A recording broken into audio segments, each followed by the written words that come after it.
हे 30 एप्रिलपर्यंत आहे, तोपर्यंत लोकांनी काय करायचं, हप्ते कसे भरायचे, तर त्याबाबत तुम्ही बँकांना सूचना द्यावीत. तिसरा विषय होता वीज बिलासंदर्भामध्ये की सरसकट लॉकडाऊन काळात वीज बिल माफ करणे.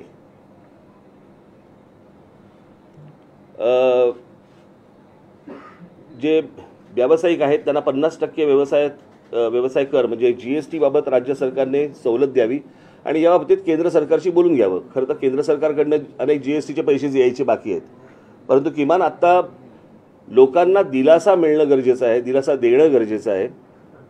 कारण हे सतत वारंवार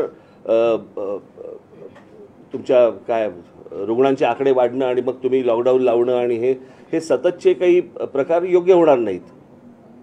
आणि सगळं म्हणजे अर्थव्यवस्था तर कोसळलेलीच आहे, समाज मनही कोसळलेलं आहे आणि मग त्याच्यातनं उरेल काय, आपल्या हाताला काय लागेल. चौथा विषय होता कंत्राटी कामगारांच्या संदर्भामधला की हा आत्ता गेल्या लॉकडाऊनच्या वेळेला अनेक कंत्राटी कामगारांना राज्य सरकारने घेतले होते आणि मग जशी ती लाट ओसरत गेली तशी त्या सगळ्या कामगारांना काढून टाकले. तर मी त्यांना म्हटलं की ह्या कामगारांना परत बोलवा, या कंत्राटी कामगारांना परत बोलवा आणि जर जमलं तर महानगरपालिका किंवा इतर ठिकाणी ह्यांना कायमस्वरूपी तुम्ही घेऊन टाका. कारण हे दरवेळेचं आपल्याला काहीतरी तहान लागली की आपण विहीर खणायची, हे प्रत्येक वेळेला काही बरोबर नाही होणार. त्याच्यामुळे हा कामगारांचा विषय जो आहे कंत्राटी कामगारांचा तो देखील त्यांनी लक्ष द्यावं. हे मी सतत ह्या सगळ्या गोष्टी सूचना करत असताना त्यांनी सूचना ही योग्य आहेत आणि याची लवकरात लवकर मी मंत्रिमंडळाशी बोलून त्याच्यावरती उपाययोजना करतो म्हणून त्यांनी सांगितलं आहे. त्याच्यानंतर मनोरंजन क्षेत्र, ह्या जिम काय सलून बिलून यांनाही आठवड्यातून किमान 2 ते 3 वेळा त्यांची दुकानं उघडी ठेवण्यासाठी म्हणून त्यांना परवानगी द्यावी. क्रीडा क्षेत्रामध्ये आता ते स्विमिंग पूल वगैरे सगळे बंद आहेत, आपण समजू शकतो, चला स्विमिंग पूल वगैरे बंद आहेत, परंतु जे खेळाडू जे सराव करतायत या सराव करणाऱ्या सर्व खेळाडूंसाठी काही सवलत असणं गरजेचं आहे. मग त्यांना स्विमिंग पूल किंवा त्यांची जो काही खेळ खेळत असतील त्याप्रमाणे तिकडे त्यांना सराव करण्यासाठी त्यांना परवानगी मिळणं गरजेचं आहे, आवश्यक आहे. की अनेक तुमचे काय हे बॉडी बिल्डर्स असतात त्यांना जिम्स उपलब्ध नाही आहेत, अनेक इतर वेगवेगळ्या खेळाडू जे असतात की जिकडे गर्दी होणार नाही परंतु त्यांना सराव करता येईल, त्यासाठी सरकारने त्यांना मदत करावी. सरकारची आत्ताच तिजोरीची हालत आपण ऐकली या गेल्या अर्थसंकल्पामध्ये, तरीही मी त्यांना एक सांगितलं, म्हटलं शेतकऱ्यांना ह्या संपूर्ण काळामध्ये म्हटलं तुम्ही एक काही हमीभाव द्यावा राज्य सरकारने, कारण पुन्हा परत तो जर शेतकरी परत कोसळला तर पुन्हा अजून मोठं संकट आपल्यावरती येईल. शेवटची सूचना मी त्यांना केली होती शाळांच्या संदर्भामध्ये की शाळा तर बंद आहेत परंतु शाळा ज्या फिया आकारतायत या तशाच आहेत. आणि जर समजा या शाळांना सांगितलं गेलं नाही की तुमच्या फिया आत्ता तुम्ही घेऊ नका किंवा काही अर्ध्या घ्या किंवा काही, एक तर मुलांची वर्षाच्या वर्ष 1.5 वर्ष फुकट गेलेलं आहे. आता 10वी 12वीची परीक्षेला बसलेले आहेत. खरं तर ह्या 10वी 12वीच्या पोरांना प्रमोटच केले पाहिजेत. यांच्या परीक्षा न घेता यांना पुढे ढकलले पाहिजेत. कारण ते कोणत्या मानसिकतेमध्ये असतील काय असतील आपल्याला काही कल्पना नाही. ही सगळी लहान मुलं आपल्याही आयुष्यामध्ये असं पहिल्यांदाच असं घडतंय आणि ते तर लहान आहेत पोरं, ती कुठून अभ्यास करणार आहेत, काय करणार आहेत, कशी 10वीच्या परीक्षा देणार आहेत, कशा 12वीच्या परीक्षा काय करणार आहेत, त्याचा काय रिझल्ट येणार आहे काहीच माहिती नाही आहे. आणि म्हणून मी राज्य सरकारला विनंती करेन की ह्या 10वी 12वीच्या ज्या मुलं आहेत यांना जसं खालच्या विद्यार्थ्यांना जसं प्रमोट करतात तसं 10वी 12वीच्या विद्यार्थ्यांना पुढे तुम्ही ढकलावं. त्याच्यामध्ये शाळा ज्या आहेत, शाळांमधले जे कर्मचारी आहेत, शाळांना पैसे येत नाही आहेत, उद्या शाळांमधले जे काही कर्मचारी आहेत ह्यांना शाळा पगार कुठून देणार आहे. सो जसा विद्यार्थ्यांचा विचार फियांच्या संदर्भामध्ये राज्य सरकारने करावा, तसाच शाळांचा देखील विचार हा राज्य सरकारने केला पाहिजे. अशा काही महत्त्वाच्या सूचना मी काल मुख्यमंत्र्यांना केल्या आणि त्याच्यावरती त्यांच्याकडनं मला ऐकायला तरी मला गोष्ट पॉझिटिव्ह दिसली की ते याच्यावरती तात्काळ कारवाई करतील, या गोष्टीमध्ये लक्ष घालतील. राज्य सरकारमधल्या इतर मंत्र्यांशी बोलून त्याच्यामध्ये काही लोकांना सूट मिळेल अशी मला अपेक्षा आहे. अजून प्रश्न असा आहे की आपण आता पूर्ण कोविड काळामध्ये पॉझिटिव्ह येणं ह्याच्या खूप पलीकडे गेलो आणि जे लोक गंभीर आहेत त्यांना वाचवण्याचं काम सरकारनं केलं पाहिजे. पण जे मेडिकल इन्फ्रास्ट्रक्चर आहे ते आधीपासून लिमिटेड होतं, तेही एका वर्षात उभारलं गेलं नाही. खरं हे होय, अर्थातच. कारण हे तुम्हाला ही लक्षणं दिसायला लागली साधारणपणे जानेवारी एंडच्या पासून तुम्हाला ही परत लक्षणं दिसायला लागली आणि दिसायला लागल्यावरती तात्काळ याच्यावरती राज्य सरकारने, महानगरपालिकांनी याच्यावरती काही त्या दृष्टिकोनातनं पावलं टाकणं आवश्यक होतं की लगेच अगदी एवढी लाट येईपर्यंतची वाट बघण्यात काही अर्थ नव्हता त्या गोष्टीला. आणि मागच्या वेळेला जसं केलं होतं आणि तो जो काय खर्च झाला असता, आम्ही दुर्लक्ष केलं असतं, कोणाला कंत्राट दिली, कोणाला काय केलं, परंतु लोकांना किमान बेड तरी मिळाले पाहिजे होते.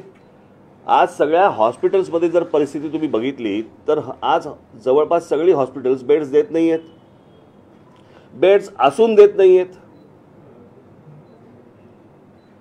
जर कोणी कोविड पेशंट गेला, म्हणजे मी आत्ताच माहिती घेत होतो की अनेक ठिकाणी हॉस्पिटलमध्ये गेलेले पेशंट हे एकेका हॉस्पिटलमध्ये दोन तीन दगावले की बेड्स मिळाले नाहीत म्हणून.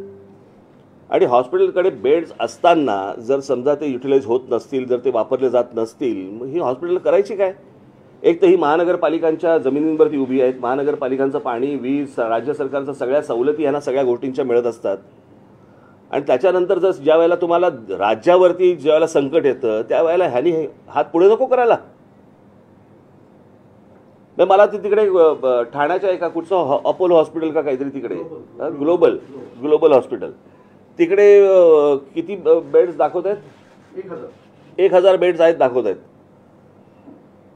आणि कोणी गेलं तर म्हणतात की तिकडे बेड्स नाही आहेत आणि 200-250 बेड्स रिकामे आहेत. मग तर विचारपूस केली तर कळतं, मग आमदार फोन करतात त्यांना बेड द्यायला लागतात, नगरसेवक फोन करतात त्यांना बेड द्यायला लागतात. अरे ह्याला काय अर्थ आहे? म्हणजे जो सर्वसामान्य नागरिक जो तिकडे जाणार तिथे तो म्हणणार की बाबा मला ताप आलाय, मला आता तुम्हाला बरं वाटत नाहीये, म्हणजे त्याला बेड नाही मिळणार.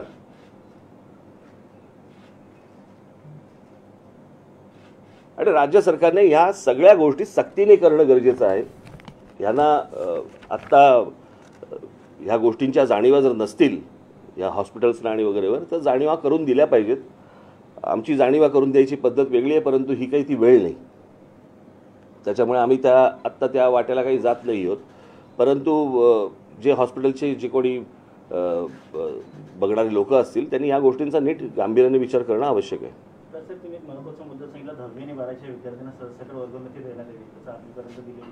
पण याच्यामध्ये मुद्दा असं झाला, पालक संभ्रमामध्ये आहेत, कारण त्यांनी मुलांची तयारी 1.5 वर्षाच्या याच्यामध्ये प्रायव्हेट ट्युशन्स खर्च करून त्यांना जास्ती तयारी करून घेतली होती. नाही बघा, आता थोडंसं होतं याच्यामध्ये. तुम्हाला आखुडशिंगी, बहुदुधी, कमी चारा खाणारी गाय अशी कधीच मिळत नाही.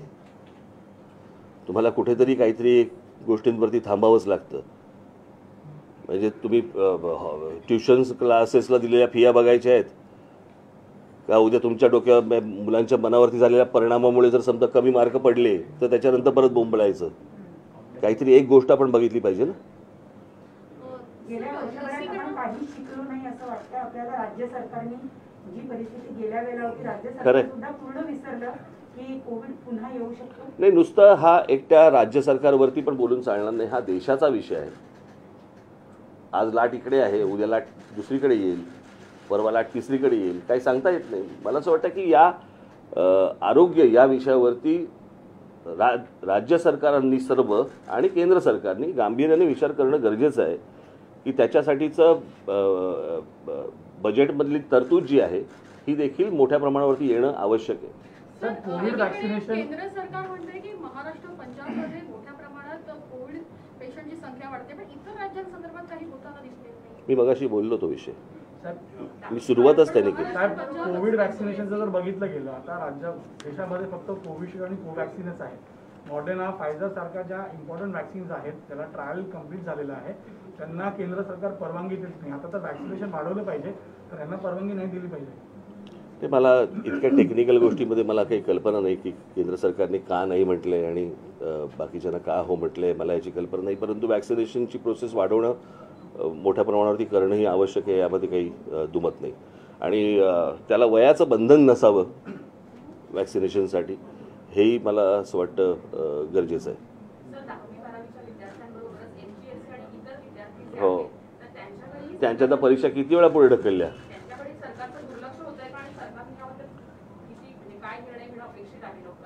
मला पण आता कळेन असं झालं नक्की लक्ष कशावरती द्यायचंय. सरकारने तर दिलंच पाहिजे. आणि मुलांची वयं वाढतायत, जशी वयं वाढतायत तशी त्यांची त्या परीक्षांना जाणं कमी होणार, म्हणजे ते देऊ नाही शकणार परीक्षा. सगळीच गोंधळाची परिस्थिती आहे. मला कोणाकडे ह्याचं उत्तर आहे नाही आहे मला माहीत नाही, परंतु किमान आरोग्य या विषयावरती तरी आत्ता सरकारने, राज्य सरकारने आणि केंद्र सरकारने फोकस देणं त्याच्यावरती गरजेचं आहे. सर, कंत्राटी कामगारांना काढलं गेलं आणि त्यावेळेस तुमच्या पक्षाकडनंही आंदोलनं केली गेली होती, त्यांच्यावर गुन्हे दाखल केले गेले होते. तर सरकारला ॲडवाइसच बरोबर मिळत नाही आहे, कारण त्यांना वाटतं दुसरी लाट येणार नाही यासाठी सगळं केलं गेलं, प्रिपरेशन नव्हतं. आपल्याला दिसतंय त्याप्रमाणे प्रिपरेशन दिसत नाही आहे. आता ते ॲडवायझर कोण आहेत आणि किती आहेत आपल्याला काही याची कल्पना नाही, परंतु जमिनीवरती आपल्याला दिसताना या गोष्टींची तयारी नाही हे आपल्याला दिसतंय. अनिल देशमुख ने इस्तीफा दे दिया, आपको लगता है कि सीबीआई का ऑर्डर आया तो उसके बाद हड़बड़ी में सरकार एक्शन में आ? कसं आहे, अनिल देशमुख त्या दिवशीची पत्रकार परिषद जर समजा तुम्ही माझी नीट ऐकली असेल किंवा तुम्ही जर आला होतात की नाही मला कल्पना नाही, किंवा पाहिली असेल, तर माझ्यासाठी अनिल देशमुख हा महत्त्वाचा विषयच नव्हता. महत्त्वाचा विषय होता की मुकेश अंबानींच्या घराखाली पोलिसांनी बॉम्बची गाडी ठेवली, त्याची चौकशी होणार आहे का? उद्याने राजीनामा दिला, चौकशी सुरू झाली, मग नंतर तुम्ही विसरून गेलात, तुमच्या बातम्या बंद झाल्या, मग लोकांनी सगळ्याच विसरून जाणार. विषय तो नाही आहे. विषय हा आहे की ती बॉम्बची गाडी पोलिसांनी ठेवली, ती कोणाच्या सांगण्यावरून ठेवली. मी त्या दिवशी म्हटलं की पोलीस कोणीतरी सांगितल्याशिवाय अशा प्रकारचं कृत्य करणार नाहीत. त्याच्यामुळे चौकशी ही अनिल देशमुखांची तर होईलच, पण चौकशी ती झाली पाहिजे की बॉम्बची गाडी ठेवली कोणी, जिलेटिन असलेली गाडी ठेवली कोणी. आपण तिसरीकडे चाललोय आणि दरवेळेच आहे. प्रत्येक वेळेला एखादा विषय ज्या वेळेला येतो मग त्याला फाटे फुटत जातात. म्हणजे मला एक मागच्या वेळेला मला सांगायचं राहून गेलं तुम्हाला. आमची एक परिचयाची व्यक्ती आहे, त्याला काहीतरी गाणं गायचा मूड येतो आणि मग ते गाणं गायला सुरुवात करतात.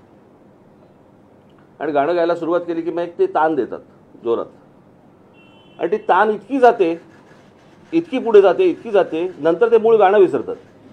आणि बाजूच्याला विचारतात कोणसा गाणं गात आता, मग आम्ही सांगायचं हे गाणं गाताय तुम्ही, अच्छा अच्छा मग हे गाणं. कळलं का? ते तुमचं सगळं असं चालू आहे सगळं आत्ता, की मूळ विषय कुठचा निघतो तो नंतर कुठेतरी भरकडत भलतीकडेच जातो. आणि कशापासून सुरुवात झाली या गोष्टींची हे आपण बघतच नाही होत. इसके पहले भी कई केसों में हमने देखा, जैसे सुशांत का हो या आरुषि का केस हो, कई सारे केस में ऐसा ही हुआ, मुद्दा पटक गया. आपको लगता है कि एक केस में मुद्दा पूरा पटक गया है और जो क्या हुआ था किसने, म्हणजे सुशांतच्या केसमध्ये बिचार सुशांतने आत्महत्या केली आणि जेलमध्ये गेला अर्णव. आता कशाचा कशाला काही संबंध आहे का मला जरा सांगा. हे तसंच झालं, ही वेगळी ताण लावलीत ना तुम्ही, त्याच्यामुळे मूळ मुद्दा गेला. पण एनआयए म्हणते की तपास योग्य दिशेला आहे. आता हत्येचा आणि ह्या स्फोटकं ठेवण्याचं प्रकरण बाहेर येण्याशी मतलब आहे, बाहेर यावं. सरकार जे आहे मागील 1.25 वर्षापासून आपण पाहतोय, 2 मंत्र्यांना राजीनामे द्यावे लागले, अनेक प्रकरणं समोर आली, बदनामी झाली, म्हणून कामापेक्षा बदनामीमध्ये गुंतून राहिल्यासारखं आपल्याला वाटतं. मला काल एक फार चांगला कुठेतरी विनोद पाठवला. की उद्धव ठाकरेंच्या हातामध्ये राज्य आलंय का त्यांच्यावरती राज्य आलंय?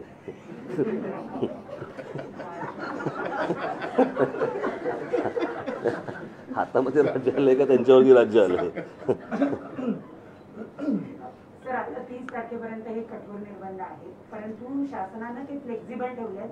वाटलं तर ते कदाचित मध्ये कडक करू शकतात किंवा त्याच्यात काही शिथिलता आणू शकतात. जर याच्यापेक्षा निर्बंध कठोर झाले तर तुम्ही दिलेला पाठिंबा काढून घेणार या कठोर निर्बंधांना? नाही, मला कळलं नाही सर. 30 एप्रिलपर्यंत हे सगळे नियम लागू आहेत, पण शासनानं हे नियम फ्लेक्झिबल ठेवले आहेत. आणि त्यांना वाटलं तर ते याच्यापेक्षा कठोर करू शकतात. मागच्या वेळेला जेव्हा लॉकडाऊन झाला त्यावेळेला लोकांनी हा लॉकडाऊन अंदाज नाही आला, परंतु पोलीस आणि इतर सगळ्या गोष्टींच्या सक्तीनंतर तो बराचसा पाळला गेला, बऱ्यापैकी पाळला गेला. आत्ता लोकांना या सगळ्या गोष्टींची नीट जाणीव झाली की हे जर समजा पाळलं नाही गेलं, पुन्हा कठोर जर समजा लॉकडाऊन आला तर अजून आपल्याला त्रास होईल. त्याच्यामुळे सर्वच जण नीट लॉकडाऊन पाळतील अशी मला तरी आता आशा वाटते.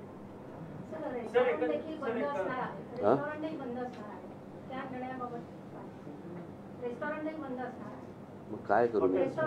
मग काय करू मी? आणि पुण्यात पण अनेक व्यापारी जे शासनानं याला खूप वेगवेगळे अंग येतो. आता याला काय तुम्ही लॉकडाऊन म्हटल्यानंतर याला काय तुम्ही बोलणार? फक्त रेस्टॉरंट असा विषय येतो का? देशमुखांचे बार पण बंद आहेत.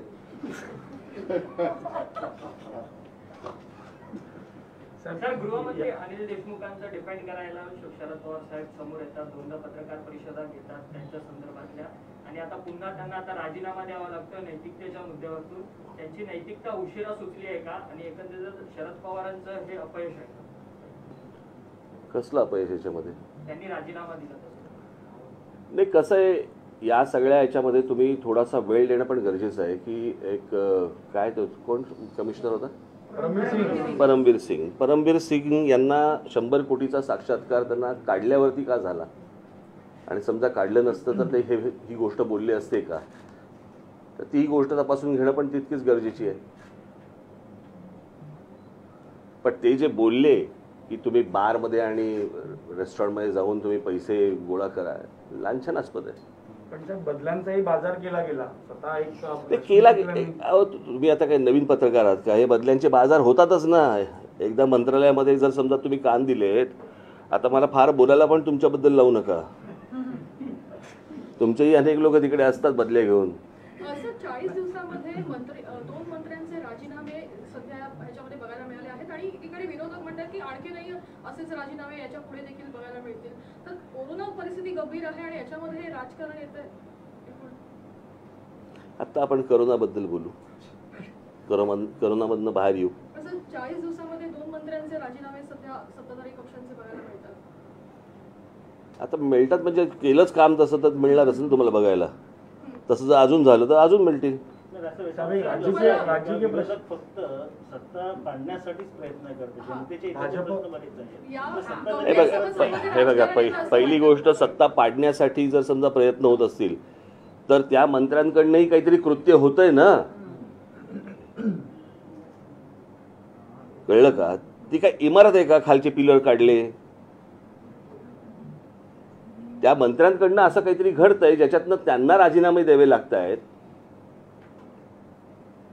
ही पण गोष्ट बघितली पाहिजे. नुसतं असं सरकार काय असंच पाडता येत नाही. पण मध्यंतरी बातमी अशी आली की पवार साहेब अमित शहा यांना भेटायला अहमदाबादला गेले, आणि या सगळ्या परिस्थितीमध्ये एनसीपीचं डेस्परेशन किंवा जी अडचण आहे ती समोर दिसते का? किंवा कारण त्याबद्दल दोन्ही पक्षांकडनं जे भाकीत केलं गेलं ते सगळं गुलदस्त्यात ठेवण्यात आली. माहित नाही मला काय कल्पना.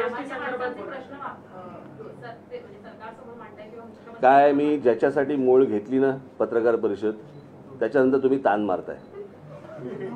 कळलं का? मला असं वाटतं आता एवढंच बस. बस